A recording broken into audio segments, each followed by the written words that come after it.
coming full circle, reclaiming what we have always known. Chapter 1, From Slavery to Scientific Visionary. Learning from a life rooted in faith, curiosity, and purpose. A lesson from the beginning. Every growth framework starts with a story, and George Washington Carver's story is one of the greatest, not because of fame or wealth, but because it proves that a single seed of purpose can grow anywhere, even in the hardest soil. He was born enslaved in Diamond Grove, Missouri, sometimes around 1864. His mother, Marion's sister, was stolen away by raiders when he was just an infant. He never saw them again. Carver began life in a world that didn't expect him to survive, much less succeed.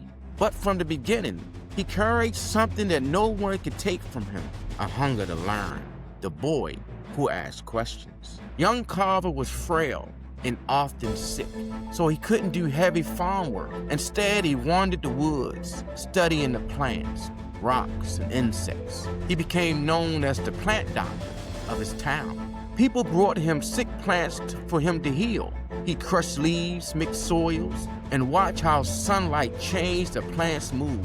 Without realizing it, he was already practicing a science that would one day change the South. And through it all, he prayed. Carver believed every leaf and root carried a message from God. I love to think of nature as an unlimited broadcasting station through which God speaks to us every hour, he once said. That's what made him different. He didn't just see plants, he saw purpose. Pause and reflect. When was the last time you paused long enough to notice what's growing around you? A tree, a weed, or maybe an idea that refuses to die. Carver teaches us that every living thing, even struggle, has a lesson hidden inside, the journey for knowledge. Imagine this, a young black man in the 1880s walking from town to town with nothing but a knapsack and faith. That was Carver's life for years. He worked laundry jobs to pay for school, often sleeping in barns or under trees. But he refused to give up. He wanted to understand the world's mysteries, not just for himself, but so he could share them. Eventually, he made it to Iowa State Agricultural College, where his professor quickly saw his genius. He studied soil, botany, chemistry, but what he really studied was connection, how the smallest things in nature were part of a divine design. Reflection break. Carver didn't wait for perfect conditions. He worked with what he had, the time, the curiosity, and his faith. Ask yourself, what resources do I already have that I might be underestimating?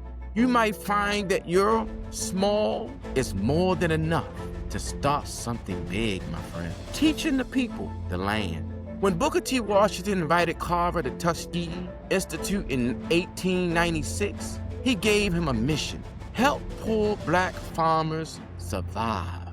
At the time, cotton was king and killing the land. Over-farmed soils were exhausted and sharecroppers were trapped in debt to landowners. Carver looked at that broken system and saw a possibility. He taught farmers to rotate crops, planting peanuts, peas, and sweet potatoes to restore nutrients to the soil. He taught them to compost, to save seeds, and to cook what they grew. He wasn't just teaching science, he was teaching freedom. When you do the common things in life in an uncommon way, he told his students, you will command the attention of the world. Carver didn't teach his people to escape their circumstances. He taught them, my friend, to transform them. The power of purpose over position. Despite global fame, invitations from presidents, honor from around the world, Carver stayed humble. He refused to patent most of his innovations because he said, God gave them to me. How can I sell them to someone else? His laboratory at Tuskegee was simple: jars, pots, and the same curiosity that had guided him as a boy in Missouri. But from that lab came more than 300 uses for the peanut and over 100 for the sweet potato. He turned pot crops into fuel, fabric, dyes, milk, and medicine, proving that with creativity and care, even the humblest things could hold great power. Got it. Reflection. Think about your own gifts. How are you using them? Just for survival or for service? Carver reminds us that real genius isn't about fame or fortune. It's about being useful. Faith as fuel. Every morning before dawn, Carver will walk through the fields and pray. He asked God what secrets the earth was ready to reveal that day. His faith wasn't separate from his science. It empowered it. In Carver's world, faith and knowledge weren't rivals. They were partners. He showed that the soil listens best to hands guided by both wisdom and prayer. Reflection prompt. What fuels you when life gets hard? What keeps you grounded? Faith, whatever forms it takes for you. It's the root system that keeps your purpose alive when storm hits. Takeaway, from its roots to yours. Carver's life wasn't about peanuts or fame. It was about potential, seeing what could grow from what others overlooked. He began with nothing but curiosity, courage, and connection to the land.